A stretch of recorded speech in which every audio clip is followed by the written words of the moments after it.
Have you ever forgotten your phone? When did you realize you'd forgotten it?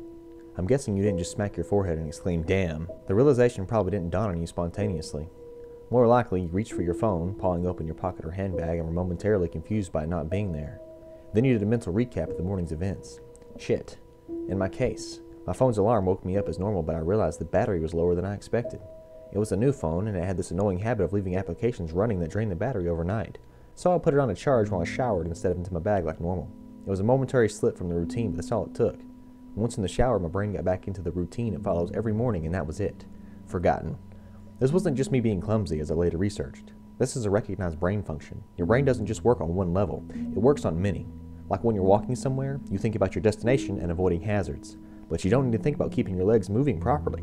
If you did, the entire world would turn into one massive, hilarious co-op cosplay. I wasn't thinking about regulating my breathing. I was thinking whether I should grab a coffee on the drive to work, which I did. I wasn't thinking about moving my breakfast through my intestines. I was wondering whether I'd finish on time to pick up my daughter Emily from the nursery after work, or get stuck with another late fee. This is the thing. There's a level of your brain that just deals with routine, so that the rest of the brain can think about other things.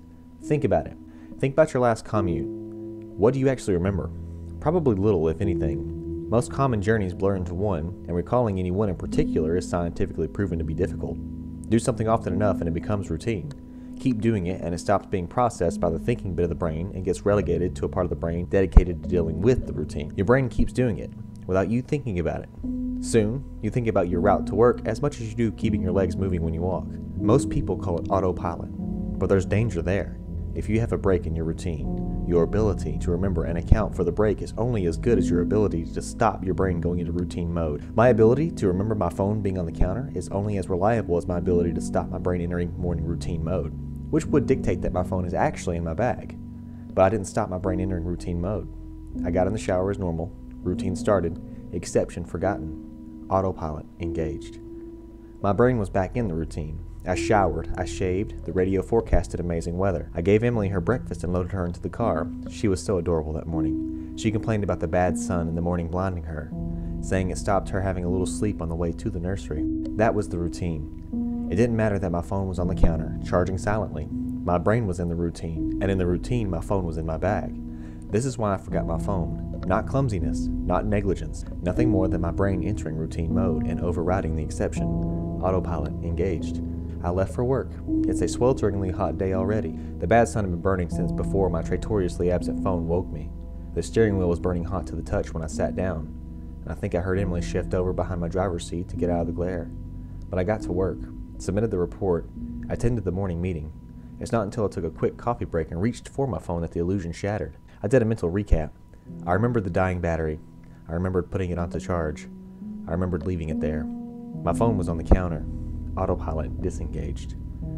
Again, there lies the danger. Until you have that moment, the moment you reach for your phone and shatter the illusion, that part of your brain is still in routine mode. It has no reason to question the facts of the routine. That's why it's a routine. The act of repetition. It's not as if anyone could say, "Why didn't you remember your phone? Didn't it occur to you? How could you forget? You must be negligent." This is to miss the point. My brain was telling me the routine was completed as normal, despite the fact that it wasn't. It wasn't that I forgot my phone, according to my brain. According to the routine, my phone was in my bag. Why would I think to question it? Why would I check? Why would I suddenly remember out of nowhere that my phone was on the counter? My brain was wired into the routine, and the routine was that my phone was in my bag. The day continued to bake. The morning haze gave way to the relentless fever heat of the afternoon. Tarmac bubbled. The direct beams of heat threatened to crack the pavement. People swapped coffee for iced smoothies. Jackets discarded, sleeves rolled up, ties loosened, brows mopped. The park slowly filled with sunbathers and barbecues. Window frames threatened to warp. The thermometer continued to swell. Thank fuck the offices were air-conditioned. But as ever, the furnace of the day gave way to a cooler evening. Another day, another dollar. Still cursing myself for forgetting my phone, I drove home. The day's heat had baked the inside of the car, releasing a horrible smell from somewhere. When I arrived in the driveway, the stones crunching comfortingly under my tires, my wife greeted me at the door. "Where's Emily?" Fuck.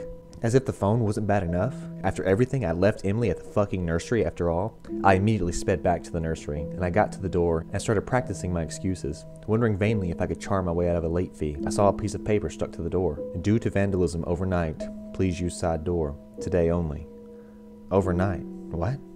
The door was fine this morning. I froze. My knees shook. Vandals. A change in the routine. My phone was on the counter. I hadn't been here this morning. My phone was on the counter. I'd driven past because I was drinking my coffee. I had not dropped off Emily. My phone was on the counter. She'd moved her seat. I hadn't seen her in the mirror. My phone was on the counter.